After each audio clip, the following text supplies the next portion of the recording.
IELTS reading a ভালো করার জন্য টপিক ওয়াইজ প্রত্যেকটা টিপস ট্রিক্স জানার পাশাপাশি আইএলটিএস এর রিডিং হ্যাবিটটা থাকা জরুরি। এই রিডিং হ্যাবিট বাড়ানোর জন্য আমরা প্রত্যেকটি প্যাসেজের বাংলায় ট্রান্সলেশন বা বাংলায় অনুবাদ করে দিচ্ছি। হোপফুলি আপনারা সবাই এখান থেকে উপকৃত হবেন। সো প্রপারলি একটা সেন্টেন্স বুঝেই অর্থ বোঝার দক্ষতা তৈরি না হলে সাধারণত আইএলটিএস এ ভালো করা যায় না। সো এভাবে আমরা সময় নিয়ে আস্তে আস্তে বুঝে বুঝে রিডিং হ্যাবিট বাড়াবো এবং ইনশাল্লাহ আইএলটিএস এ ভালো স্কোর করব। আজকে আমরা যেটা বাংলা ট্রান্সলেশন দেখতে যাচ্ছি সেটা হচ্ছে একাডেমিক ক্যামব্রিজ আইএলটিএস 11 একাডেমিক, সেটা হচ্ছে reading test 1 passage 1, page number হচ্ছে 18। সো এখানে দেখেন আমাদের সর্বপ্রথম কাজটা হচ্ছে হেডিংটা পড়া। হেডিং দেখলেই পুরো প্যাসেজ সম্পর্কে একটা আইডিয়া পাওয়া যায়। এখানে হেডিং কি আছে? ক্রপ গ্রোয়িং স্কাই স্ক্র্যাপার্স। ক্রপ গ্রোয়িং মানে শস্যের উৎপাদন বা শস্যের বৃদ্ধি। স্কাই স্ক্র্যাপার্স, স্কাই স্ক্র্যাপার্স মানে সুউচ্চ অট্টালিকা বা দালানে ক্রপ গ্রোয়িং মানে শস্যের উৎপাদন। দেখেন প্রথম লাইন যেটা আছে, আমরা যারা বিগিনার তারা সাধারণত পুরো সেন্টেন্সটা একবারে পড়েই অর্থটা বুঝতে পারি না। সো সেন্টেন্সটাকে আমরা সাধারণত ভাগ করে ফেলবো বা স্লাইস করে ফেলবো, অল্প অল্প করে প্রথমে মিনিং করব, তারপর আমরা পুরো সেন্টেন্সটা পড়বো। এবং রিডিং এর ক্ষেত্রে সাধারণত পুরো অর্থ বা 100% প্রমিত বাংলা উচ্চারণ করার বা বোঝার কোনো দরকার নাই। শুধুমাত্র পরীক্ষায় যা জানতে চেয়েছে সেই উত্তরটা বের করা আমাদের জন্য জরুরি। তারপরেও আমরা এখানে আমাদের রিডিং হ্যাবিট বাড়ানোর জন্য একটা ইংরেজি সেন্টেন্স বোঝার জন্য আমরা প্র্যাকটিস গুলো করতেছি। এখানে দেখেন কি বলা আছে শুরুতে, বাই দ্য ইয়ার 2050। সেখানে দেখুন কমা আছে, আমরা পুরো সেন্টেন্স না পড়ে এইটুকু একটু শুরুতে পড়বো যে 2050 সালের মধ্যে nearly 80% of the earth population, যে বিশ্বের জনসংখ্যার প্রায় 80% will live in urban center, শহরে শহরের জায়গায় বা শহরে বসবাস করবে। Okay, applying the most conservative estimates to current demographic trends. Applying the most conservative, conservative মানে হচ্ছে রক্ষণশীল, মানে সবচেয়ে বেশি যেটা হবে সেটা না ধরে ন্যূনতম যেটা হবেই সেই অনুমানকে ধরে the human population will increase, মানুষের সংখ্যা বাড়বে বাই অ্যাবাউট 3 বিলিয়ন বাই দেন, ওই সময়ের মধ্যে। ওই সময়ের মধ্যে বলতে কোনটা বোঝাচ্ছে? এই 2050টাকে বোঝাচ্ছে, যে ওই সময়ের মধ্যে প্রায় 3 বিলিয়ন, 1 বিলিয়ন সমান 100 কোটি, 3 বিলিয়ন সমান 300 কোটি হবে। অ্যান এস্টিমেটেড 10⁹ মানে একটা সংখ্যা of new land will be needed. এখানে দেখেন ব্রাকেটে আছে, সুতরাং এটা একটা অতিরিক্ত ইনফরমেশন। আসল কথাটা হচ্ছে যে an estimated 10⁹ of new land will be needed to grow enough food to feed them, মানে ওই সময়ের মধ্যে এত পরিমাণ নতুন জমির প্রয়োজন হবে to grow enough food. Enough মানে কি? এই যে 3 বিলিয়ন বা 300 কোটি লোক বাড়বে, এই 300 কোটি মানুষের অতিরিক্ত মানুষের খাদ্যের যোগান দিতে আরো এই পরিমাণ জমির প্রয়োজন হবে।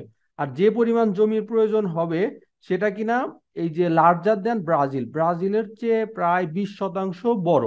ব্রাজিলের আহ, এলাকা যতটুকু তাদের থেকে 20% বড়। এরপরে কি বলেছে?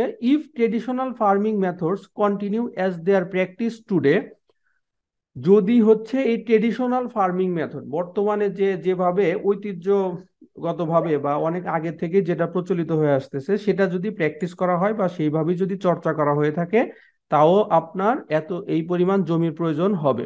এট প্রেজেন্ট, বর্তমানে, থ্রু আউট দ্য ওয়ার্ল্ড, পুরো বিশ্ব জুড়ে, ওভার 80% মানে 80%-এর বেশি জমি that is suitable for raising crops is in use, 80% বেশি এখন ব্যবহৃত হচ্ছে। হিস্ট্রিক্যালি, ঐতিহ্যগতভাবে, সাম 15% of that has been laid, 15% পড়ে পড়ে রয়েছে। লেইট পড়ে রয়েছে, কি পড়ে রয়েছে? ওয়েস্ট মানে হচ্ছে নষ্ট হয়ে যাচ্ছে, নষ্ট হয় বাই পোর ম্যানেজমেন্ট প্র্যাকটিসেস, মানে উপযুক্ত ব্যবস্থাপনার অভাবে এটা 15% জমি প্রায় নষ্ট হয়। হোয়াট ক্যান বি ডান, কি করা যেতে পারে? টু এনশিওর এনাফ ফুড, এই যথেষ্ট পরিমাণ খাদ্যের নিশ্চয়তার জন্য, for the world's population to live on, বিশ্বের জনসংখ্যার সবাই খেয়ে বাঁচার জন্য কি করা যেতে পারে? এই খাদ্য এটা এনশিওর করার জন্য, নিশ্চিত করার জন্য। সো এটা হচ্ছে সারমর্ম বা হচ্ছে সার অর্থ। এরপরে কি বলেছে যে the concept of indoor farming is not new, মানে অভ্যন্তরীণ ফার্মিং মানে অভ্যন্তরীণ ভাবেই উৎপাদন, এটা একটা নতুন ধারণা না।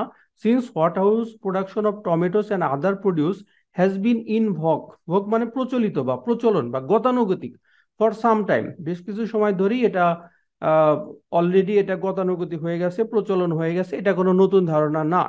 What is new is the urgent need to scale up this technology. আচ্ছা, আমি তো বুঝতেছি, বাট আপনার যারা বিগিনার অল্প অল্প করে অর্থ করবেন। হোয়াট ইজ নিউ, যেটা নতুন, মানে আগেরটা নতুন না। হোয়াট ইজ নিউ, যেটা নতুন সেটা হলো the urgent need to scale up this technology, এই টেকনোলজিটাকে বুস্ট আপ করা, টেকনোলজিটাকে উন্নত করা, to accommodate another 3 billion people, মানে অতিরিক্ত 300 মানুষের অ্যাকোমোডেট বা তাদের বসবাসের জন্য, তাদের রাখার জন্য আমাদের টেকনোলজিটাকে আরো উন্নত করতে হবে। Many believe an entirely new approach to indoor farming is required. Many believe, অনেকে মনে করে যে নতুন একটা পদ্ধতির সম্পূর্ণভাবে প্রয়োজন। এমপ্লয়িং কাটিং এজ টেকনোলজি, এখানে এমপ্লয়িং মানে হচ্ছে নিয়োগ করা, নিয়োগ করা না, নিয়োগ এটা বলতে কাটিং এজ টেকনোলজিস মানে অন্যতম একটা টেকনোলজির প্রয়োজন বা টেকনোলজির ব্যবহার করে। One such proposal is for the vertical farm, এইগুলো প্রপোজালের মধ্যে একটা হচ্ছে ভার্টিক্যাল বা হচ্ছে ভার্টিক্যাল ফার্ম, যেটা একটা নাম দেওয়া হয়েছে। ভার্টিক্যাল মানে খাড়া বা উলম্ব, যেটা হচ্ছে বাসা বাড়িতে বা বাসার ছাদে অল্প জায়গার মধ্যেই যেটা করা হয়ে থাকে। The concept is of multi story buildings, multi story buildings মানে হচ্ছে এই যে অনেকগুলো দালান, ইন হুইস, যেথায় ফুড ক্রপস আর গ্রোন, মানে খাদ্যশস্যের উৎপাদন হয়ে থাকে, ইন এনভায়রনমেন্টালি কন্ট্রোলড কন্ডিশনস, মানে হচ্ছে যেখানে নিয়ন্ত্রিত একটা অবস্থায় এই এই খাবারগুলোকে উৎপাদন করা হয়ে থাকে। Situated in the heart of urban center, শহরের প্রাণকেন্দ্রে অবস্থিত হওয়ার কারণে they would drastically reduce the amount of transportation required to bring food to consumers, মানে শহরে শহরে হওয়ার কারণে এই যে কাস্টমারদের কাছে পৌঁছার জন্য তাদের এই যে ড্রাস্টিক্যাল রিডিউস দ্য ট্রান্সপোর্টেশন, ট্রান্সপোর্টেশনের ওটার প্রয়োজন হয় না বা ট্রান্সপোর্টেশনের প্রয়োজনীয়তাটা ব্যাপকভাবে কমিয়ে দেয়। Vertical farms would need to be efficient, vertical ফার্মসকে দক্ষ হতে হবে, চিপ টু কনস্ট্রাক্ট, এটাকে অনেক সস্তা হতে হবে, সেফ টু অপারেট, এবং এটাকে হচ্ছে সেফ হতে হবে বা কোনো ধরনের কোনো ঝুঁকি ঝামেলা থাকা যাবে না। ইফ সাকসেসফুলি ইমপ্লিমেন্টেড, যদি সফলভাবে এটা প্রয়োগ করা যায়, প্রোপোনেন্টস ক্লেইম, মানে অনেক প্রবক্তারা বা অনেক মানুষ এটা দাবি করে থাকে, vertical farms offer the promise of urban renewal, vertical farms এটা শহরের নতুনত্বের জন্য অনেক সাহায্য করবে। Sustainable production of a safe and varied food supply, safe এবং হচ্ছে বিভিন্ন ধরনের খাবারের এটা যোগান দিবে। And the eventual repair of ecosystems, ecosystem বা বাস্তু সংস্থানের রিপেয়ার করবে, that have been sacrificed for horizontal farming, যেটা হরিজেন্টাল ফার্মিং এর জন্য এটার অনেক ক্ষতি হয়েছে, ইকোসিস্টেমের অনেক ক্ষতি হয়েছে। এরপরে কি বলেছে যে ইট টুক হিউম্যানস 10,000 বছর, 10,000 বছর লেগেছিল to learn how to grow most of the crops we now take for granted, এটা 10 বছর লেগেছিল আমরা হচ্ছে মোস্ট অফ দ্য ক্রপ যেটা আমরা এখন পর্যন্ত ব্যবহার করি সেটার উন্নতি ঘটাতে বা এই পর্যন্ত আসতে প্রায় 10,000 বছর লেগেছিল। অ্যালং দ্য ওয়ে এটার সাথে উই ডিসপয়েল্ড, আমরা নষ্ট করে থাকি মোস্ট অফ দ্য ল্যান্ড, বেশিরভাগ জমি যেটা আমরা কাজ করে থাকি, কাজ করেছি, often turning verdant natural ecozones into semi arid deserts, এটাকে কিসে পরিণত করে, সেমি অ্যারিড, অর্ধেকের বেশি যেটাকে হচ্ছে আপনার আহ অনুর্বর জায়গাকে, অনুর্বর জায়গাকে হচ্ছে আপনার ন্যাচারাল ইকোজোন মানে প্রাকৃতিক, প্রাকৃতিক একটা জায়গাকে একটা অনুর্বর জায়গায় বা সেমি অ্যারিড ডিজার্ট বা একটা মরুভূমিতে পরিণত করে। Within that same time frame, এই নির্দিষ্ট সময়ের মধ্যে we evolved into an urban species in which 60% of the human population now lives vertically in cities, এই সময়ের মধ্যে প্রায় 60% মানুষ শহরে বসবাস করে। দিস মিনস দ্যাট, এটার মানে যে ফর দ্য মেজরিটি, বেশিরভাগ মানুষের জন্য, we humans have shelter from the elements, আমাদের এই এলিমেন্টস থেকে আমরা শেল্টার পাই। Yet we subject our food bearing plants to the rigorous of the great outdoors, তারপরেও আমরা এটাকে বাইরেই রেখে দেই, and can do no more than hope for a good weather year, আমরা শুধুমাত্র ভালো একটা ওয়েদার ছাড়া কিছুই আশা করি না, এত প্রয়োজন এই জিনিসটা, তারপর এটাকে আমরা বাইরে রেখে দেই এবং একটা ভালো একটা ওয়েদার আশা করার ছাড়া আর কিছুই করি না। হাউএভার, যাই হোক না কেন, more often that not now, due to a rapidly climate changing climate, rapidly changing climate, এটা হচ্ছে গতানুগতিক হয় না। More often then not now, due to rapidly changing climate, মানে ব্যাপকভাবে পরিবর্তনের কারণে, that is now what happens, যেটা এখন হচ্ছে। হঠাৎ করে এটা হয় না, র্যাপিডলি ক্লাইমেট চেঞ্জিং ক্লাইমেট মানে হঠাৎ করে ক্লাইমেট পরিবর্তনের কারণে এটা হয় না। ম্যাসিভ ফ্লাডস, ব্যাপক বন্যা, লং ড্রটস, মানে দীর্ঘস্থায়ী খরা, hurricanes and severe monsoon that they are toll is year destroying millions of tons valuable crops. মানে এটা হঠাৎ করে হয় না, যে ড্রটস, ফ্লাডস, হারিকেনস, এগুলোর কারণে এই ভ্যালুয়েবল ক্রপসের ডিস্ট্রয় বা ধ্বংস হয়ে থাকে। The supporters of vertical farming claim many potential advantages for the system. আচ্ছা, তাহলে আমরা এই সেন্টেন্সটাকে স্লাইস করে ফেলি, ভাগ করে ফেলি। The supporters of vertical farming, মানে ভার্টিক্যাল ফার্মিং বা বাসাবাড়িতে যে ফার্মিং করার যারা সাপোর্টার্স রয়েছেন, যারা এটার পক্ষে রয়েছেন, তারা দাবি করে থাকেন মেনি পোটেনশিয়াল অ্যাডভান্টেজেস, অনেক সম্ভাব্য সুবিধা ফর দ্য সিস্টেম, এই সিস্টেমের জন্য। ফর ইনস্ট্যান্স, উদাহরণস্বরূপ, crops would be produced all year around, সারা বছর ধরেই এটাকে উৎপাদন করা যেতে পারে। As they would be kept in artificially controlled, মানে কৃত্রিমভাবে এটাকে নিয়ন্ত্রণ করা যেতে পারে। অপটিমাম গ্রোয়িং কন্ডিশনস, মানে অনুকূল অনুকূল কোনো একটা গ্রোয়িং কন্ডিশন, কোনো একটা হচ্ছে অবস্থানে রেখে। There would be no weather related crop failures due to droughts, floods or pests, মানে there would be no weather related crop failures, মানে কোনো ধরনের ওয়েদার বা আবহাওয়া সংক্রান্ত কোনো ধরনের সমস্যা হবে না। এই যে দেখেন না, গ্রামে গঞ্জে বা প্রায় শোনা যায় এবার ঝড়ে নানা অনেক ফসল নষ্ট হয়ে গেছে, এই হয়েছে সেই হয়েছে, কিন্তু ওয়েদার রিলেটেড কোনো সমস্যা হবে না এই ভার্টিক্যাল ফার্মিং এর মাধ্যমে। All the food could be grown, এটাকে প্যাসিভে বলা আছে, যে সকল খাদ্যকে উৎপাদন করা যেতে পারে অর্গানিক্যালি। অর্গানিক, অর্গানিকের জিনিসের খুব বেশি হচ্ছে সুনাম রয়েছে, সবাই এটাকে চায়, যেটাকে হচ্ছে ওই আপনার ভার্টিক্যাল ফার্মিং এর মাধ্যমে উৎপাদন করা যেতে পারে। Eliminating the need for herbicides, pesticides and fertilisers, দেখেন প্রশ্নে যদি আপনার না চায়, আপনি পুরো জিনিসটাকে এক হিসাবে ধরে নেবেন যে এটাকে প্রাকৃতিকভাবে উৎপাদন করা যেতে পারে। হার্বিসাইডস, পেস্টিসাইডস বা ফার্টিলাইজার, কীটনাশক বা সারের কোনোই প্রয়োজন নাই, বা এগুলোর প্রয়োজন ব্যতি রেখেই the system would greatly reduce the incidence of many infectious diseases. Infectious মানে হচ্ছে এই যে সোয়াসের, মানে সংক্রামক রোগ, মানে একজনের মাধ্যমে যে আরেকজনের হয়। সো এই সিস্টেমের মাধ্যমে অনেক এই সংক্রামক রোগের রিডিউস হয়ে থাকে, বা সংক্রামক রোগ আর হবে না। That are acquired at the agricultural interface, যেটা কৃষি ক্ষেত্রে এই সমস্ত বিষয়ে হয়ে থাকে বা অর্জিত হয়ে থাকে, বা একটা জিনিস এসে থাকে। Although the system would consume energy, যদিও এই সিস্টেমটা, এই পন্থাটা এনার্জিটাকে কনজিউম করে থাকে, মানে এনার্জিটাকে হ্রাস করে থাকে। ইট উড রিটার্ন এনার্জি, এটা এনার্জিকে যদিও এটাকে কনজিউম করে থাকে, এটা এনার্জি আবার রিটার্নও করে টু দ্য গ্রিড, গ্রিডে রিটার্ন করে ভায়া মিথেন জেনারেশন, মিথেন জেনারেশনের মাধ্যমে। From composting non edible parts of plants, কিভাবে এটাকে হচ্ছে এনার্জি রিটার্ন করে? কম্পোস্ট করার মাধ্যমে। Non edible parts of plants, plants এর যে নন ইডিবল পার্টস রয়েছে, নন ইডিবল মানে হচ্ছে খাওয়ার যোগ্য, আর নন ইডিবল মানে হচ্ছে যেগুলোকে হচ্ছে ব্যবহার করা যায় না, খাওয়া যায় না। Non edible parts of plants, এগুলোকে কম্পোস্ট করে বা মিশ্রণ করে। It would also dramatically reduce fossil fuel use, এটা হচ্ছে জীবাশ্ম জ্বালানির ব্যবহারটা এটা এটা মারাত্মকভাবে কমিয়ে দেয়। By cutting out the need for tractors, ploughs and shipping, মানে হচ্ছে যখন ট্রাক্টরের ইউজ হবে না, প্লাউস বা লাঙ্গল কোদালের দরকার হবে না, শিপিং করার প্রয়োজন হবে না, তখন এই যে ফসিল ফিউল বা জ্বালানির এই ব্যবহারটা অনেকাংশেই কমিয়ে দেয়। যেমন যখন আপনার বাসায় ভার্টিক্যাল ফার্মিং হবে বা ন্যাচারাল ফুডগুলো হবে, যেমন বাসার ছাদে অথবা বারান্দায়, এই ধরনের খাবারগুলো আপনি নিজে নিজেই উৎপাদন করতে পারবেন, তখন দেখবেন যে আপনার এই যে কৃষি জমিতে যেমন ট্রাক্টরের ব্যবহার হয়, লাঙলের ব্যবহার হয়, শিপিং এর ব্যবহার হয়, এগুলো আপনার আর তখন লাগবে না। যখন এই যানবাহনের প্রয়োজন হবে না, ট্রাক্টরের প্রয়োজন হবে না, তখন এই এই ধরনের ফসিল ফুয়েলের ব্যবহারটাও কমবে। আচ্ছা, এখন আসুন এ মেজর ড্রব্যাক, একটা অন্যতম সমস্যা।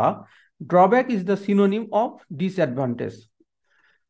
এ major drawback of vertical farming এর আবার কিছু সমস্যাও আছে। However is that the plants would require artificial light, এটার একটা কৃত্রিম আলোর প্রয়োজন হয়। উইদাউট ইট, এটা ছাড়া those plants nearest the windows would be exposed to more sunlight and grow more quickly. Artificial লাইটের প্রয়োজন হয়, যদি আর্টিফিশিয়াল লাইট না থাকে তাহলে জানালার পাশে যে প্লান্টস গুলো থাকে এগুলো বেশি আলো পায় এবং এগুলো দ্রুত বেড়ে ওঠে, এই যে nearest the Windows. Reducing the efficiency of the system, এই সিস্টেমের ইফিসিয়েন্সিটাকে হচ্ছে কমায়।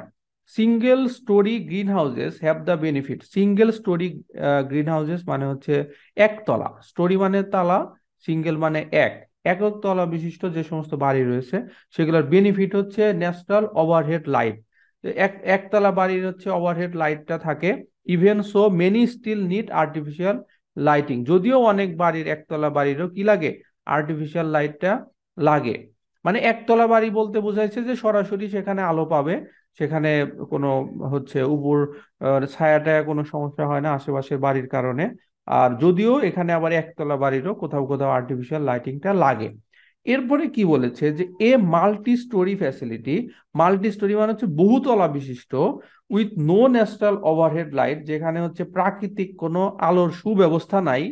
উড রিকোয়ার ফার মোর, যেখানে আরো বেশি আহ, প্রয়োজন প্রয়োজন হয়, যেখানে হচ্ছে আরো আরো বেশি প্রয়োজন হয়ে থাকে। জেনারেটিং এনাফ লাইট, অনেক আলোর উৎপাদন করাটা বা অনেক আলোর ব্যবস্থা করাটা কুড বি প্রহিবিটিভলি এক্সপেন্সিভ, মানে মারাত্মকভাবে এটা ব্যয়বহুল হতে পারে।